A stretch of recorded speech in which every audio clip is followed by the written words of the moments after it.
বাংলাদেশে যা ঘটতেছে সব ঘোষায় ঘটতেছে। কিসে ঘটতেছে বলেন? এই বলি তোমরা এক দল পারলে কিয়ামত পর্যন্ত থাকো, আর তোমরা আরেক দল পারলে নামাও। যারা পারো তারা নামাও, যারা পারো তারা থাকো।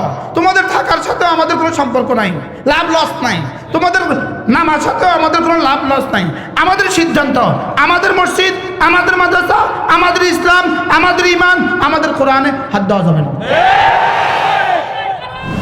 একদল থাকলে কয় বছর থাকো? তোরা কিয়ামত পর্যন্ত থাকো। আরেক দল পারলে কালকে নামাও। আরেক দল পারলে কি করো? তোমরা পারলে কালকে নামাও। নামাবার সাথে আমার কোনো সম্পর্ক নাই, উঠাবার সাথেও আমাদের কোনো সম্পর্ক নাই। আমরা এই মাঠে আয়োজন করা হয়েছে কাউকে নামাবার জন্য নয়, কাউকে উঠাবার জন্য নয়। আমি কি বুঝাইতে পারছি? কি বুঝছেন? কিছু বুঝছেন না? আন্দাজে জি জি কর। কি তা বুঝছেন?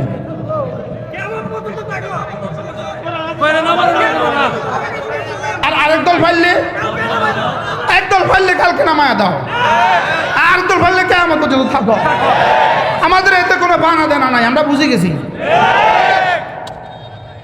আমাদের জন্য লাল দল আর সবুজ দল নাই, আমাদের জন্য সব লাল দল। কি বলছি বলেন? আমাদের জন্য কি নাই? লাল সবুজ নাই। আমাদের জন্য লাল দল আর সবুজ দল নাই, আমাদের জন্য। আমরা বুঝে গেছি। আমরা কি? আমরা বুঝে গেছি। তোমরা যদি মুক্তিযুদ্ধের চেতনায়, তোমরা যদি মুক্তিযুদ্ধের চেতনায় আলোকিত হয়ে দুর্নীতি করতে পারো, তা আমরা বদরের চেতনায় আলোকিত হয়ে ইসলাম রক্ষা করতে পারবো না। কি হয়? মুক্তিযুদ্ধের চেতনা যদি দুর্নীতি করা যায়, তাহলে বদরের চেতনায় দুর্নীতিকে দাফন করা যাবে না কেন? মুক্তিযুদ্ধ যদি চেতনা হয়, তাহলে বদর কেন চেতনা হবে না? উহুদ কেন চেতনা হবে না? খন্দক কেন চেতনা হবে না? রাসূলের 23 বছরের নবুয়তের জীবন কেন চেতনা হবে না? সিদ্দিক আকবরের আয়ান কুসুদ্দিন ওয়ানা হাই কেন আমাদের জন্য চেতনা হবে না? কেন হযরত ওমরের জীবন আমাদের জন্য চেতনা হবে না? কেন ফারুক আজমের জীবন আমাদের জন্য চেতনা হবে না? কেন খালিদ ইবনে ওয়ালিদ আমাদের জন্য চেতনা হবে না? কেন হযরত ওসমান আলী আমাদের জন্য চেতনা হবে না? তোমরাও চেতনায় আছো, আমরাও চেতনায় আছি। শেষ তক দেখা যাবে কোন চেতনা জান্নাতি আর কোন চেতনা জান্নাতি। আমরা চেতনায় বিশ্বাসী, ঠিক আছে তো? বুঝেন নাই কথা? এই জন্য কে কে আছে আমাদের ভাবার দরকার নাই, কে যাবে আমাদের ভাবার দরকার নাই, কে কার উপর ভরসা করে ক্ষমতা আসবে না এটা আমাদের দরকার নাই। আমরা বুঝে গেছি আপনাদের নিজেদের কোনো আডার নাই। আপনারা হয় পশ্চিমের উপরে ভরসা করবেন অথবা উত্তরের উপর ভরসা করবেন। কি বলছি বলেন? হয় উত্তরের উপরে ভরসা করবেন অথবা পশ্চিমের উপর ভরসা করবেন। আমরা আর আজিমের উপর ভরসা করে আছি। আমরা কার উপর ভরসা করি? হাসবি আল্লাহ লা ইলাহা ইল্লা হু আলাইহি তাওয়াক্কালতু ওয়া হুয়া রাব্বুল আরশিল আযীম। যালিক فأولئك هم الخاسرون. وقال تعالى فإذا قضيت الصلاة فانتشروا في الأرض وابتغوا من فضل الله واذكروا الله كثيرا لعلكم تفلحون. صدق الله مولانا العظيم. আজকে 21 নভেম্বর 2023 অষ্টগ্রাম বলাগাজী বাড়ির যুবকবৃন্দের উদ্যোগে আয়োজিত অষ্টগ্রাম ব্রাহ্মণবাড়িয়া আজকের এই মহাসম্মেলনের শ্রদ্ধেয় সভাপতি, উপস্থিত হযরত উলামায়ে কেরাম, শ্রদ্ধেয় মুরব্বিয়ান, আমার যুবক ভাইয়েরা, পর্দার আলের মা ও বোনেরা, আল্লাহ তাআলার অগণিত অসংখ্য প্রশংসা, যিনি দয়া করে মেহেরবানি করে আমাকে আর আপনাকে এই পবিত্র মজলিসে একত্রিত হয়ে কোরআনে কারীম থেকে কিছু কথা বলার, শোনার তৌফিক দান করেছেন। এজন্য বলি আলহামদুলিল্লাহ। আশারের আজান পর্যন্ত অল্প সময়, আল্লাহ তাআলা তৌফিক দিলে আমি আপনাদের সামনে আমার কোরআনে কারীমের পঠিত আয়াতে কারিমাগুলোর আলোকে দু চারটা কথা আরজ করব ইনশাআল্লাহ। মেরে ভাইও, আল্লাহ তাআলা আমাদেরকে দুনিয়াতে অল্প সময়ের জন্য পাঠিয়েছেন। আমরা নিশ্চিতভাবে এখানে ছিলাম না, আবার নিশ্চিতভাবে আমরা এখানে থাকব না। আমরা যেখানে ছিলাম আবার সেখানেই ফিরে যাব। ইলাল্লাহি মারজিউকুম জামিআ, তোমরা সকলেই আবার তোমাদের রবের কাছে ফিরে যাবা। তাহাহা, তোমার রবই হলো তোমার জীবনের শেষ ঠিকানা। বলেন, আমাদের রব আমাদের জীবনের কি শেষ ঠিকানা। রুজু কাকে বলে? রুজু বলে যেখানে ছিলাম সেখানে ফিরে যাওয়াকে বলে রুজু। এজন্য ইন্না লিল্লাহি ওয়া ইন্না ইলাইহি রাজিউন, এজন্য সুম্মা ইলাইনা তুরজাউন, ইলাল্লাহি মারজিউকুম জামিআ, নিশ্চিতভাবে আমরা আবার আল্লাহ তাআলার কাছেই ফিরে যাব। দুনিয়াতে আমাদেরকে পাঠালেন কেন? দুনিয়াতে রব্বে করিম আমাদেরকে পাঠালেন শুধুই তার বন্দেগীর জন্য।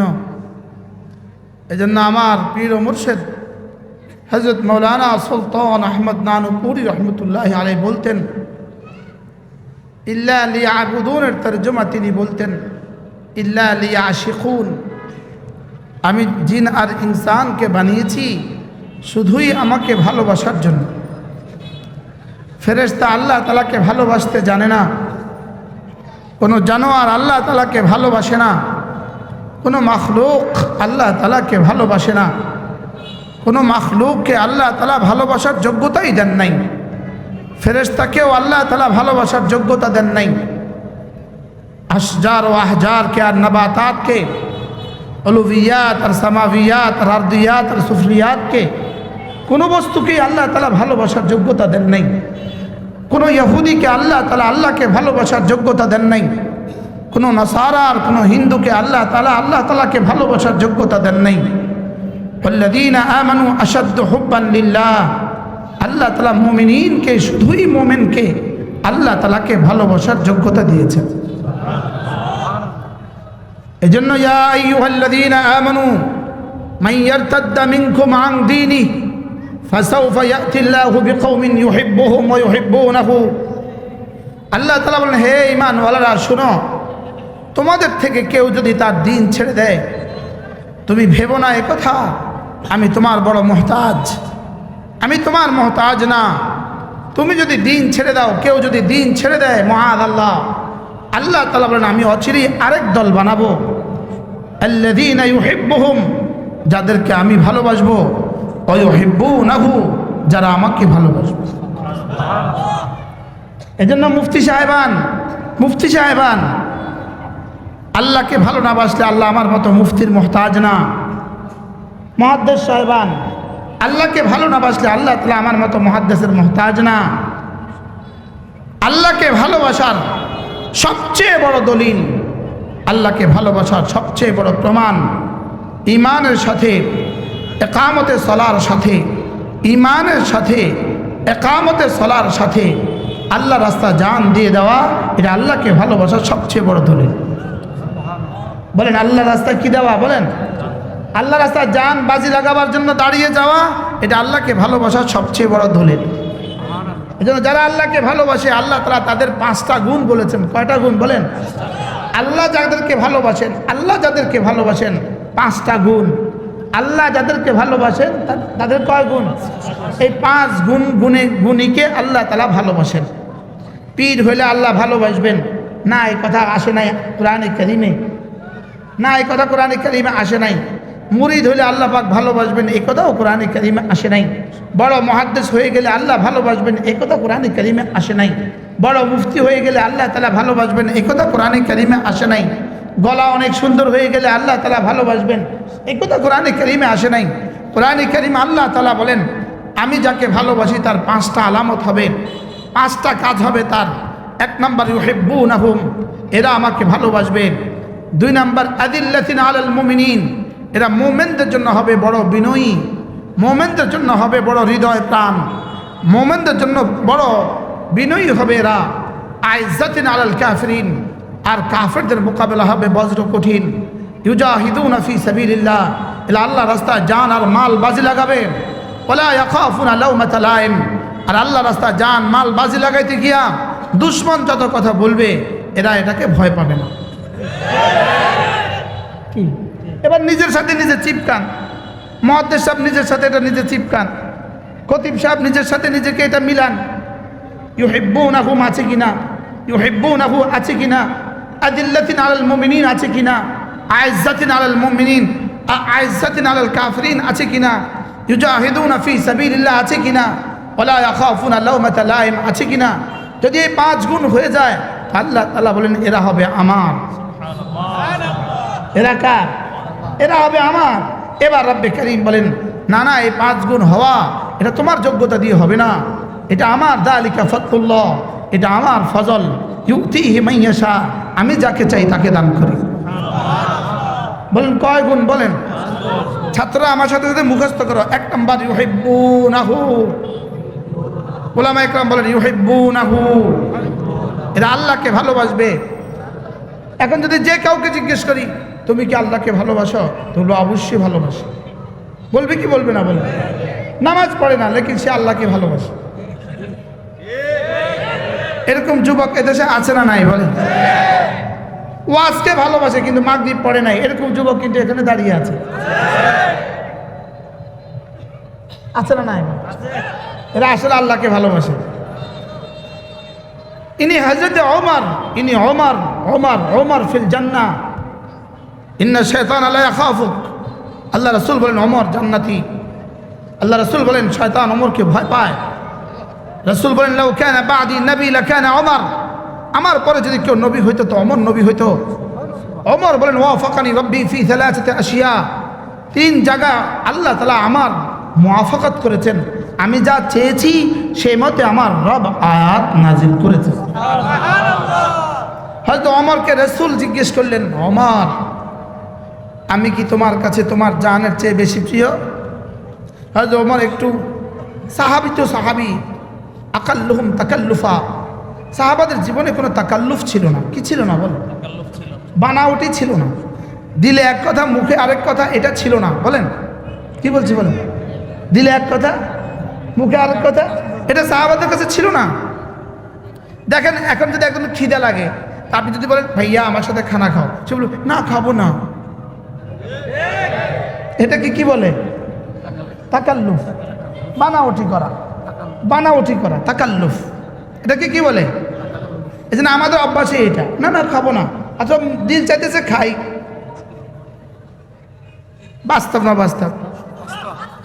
তো হযরত ওমরকে কি জিজ্ঞেস করলেন আমি কি তোমার কাছে তোমার জানের চেয়ে বেশি প্রিয়? হযরত ওমর বললেন না। কে বলছে? আমরা বলে কি বলতাম? হ্যাঁ, কি পরিমাণ লাফায় উঠতাম, অবশ্যই বেশি প্রিয়। আর হযরত ওমর তো ওমর, দিলে যা মুখে তা, দিলে যা। কি বললেন? লা ইয়া রাসূলুল্লাহ, আপনি আমার কাছে আমার জানের চেয়ে বেশি প্রিয় না। রাসূলও বলে উঠলেন, মুখ বরাবর বলে দিলেন ইদান লা, এখনো তুমি পূর্ণাঙ্গ মুমিন হও নাই। হযরত ওমর ঘাবড়ায় গেলেন, রাসূল যদি আমাকে পূর্ণাঙ্গ মুমিন না বলে তা আমার অবস্থা কি? হযরত ওমর কাঁদতে শুরু করলেন, দিলে দিলে ভাবতে শুরু করলেন। একটু পরেই বললেন ইয়া রাসূলুল্লাহ, এখন কথা দিচ্ছি আপনি আমার কাছে আমার জানের চেয়েও বেশি প্রিয়। এবার রাসূল বলেন ইদান নাম, হ্যাঁ ওমর এখন তুমি পূর্ণাঙ্গ মুমিন।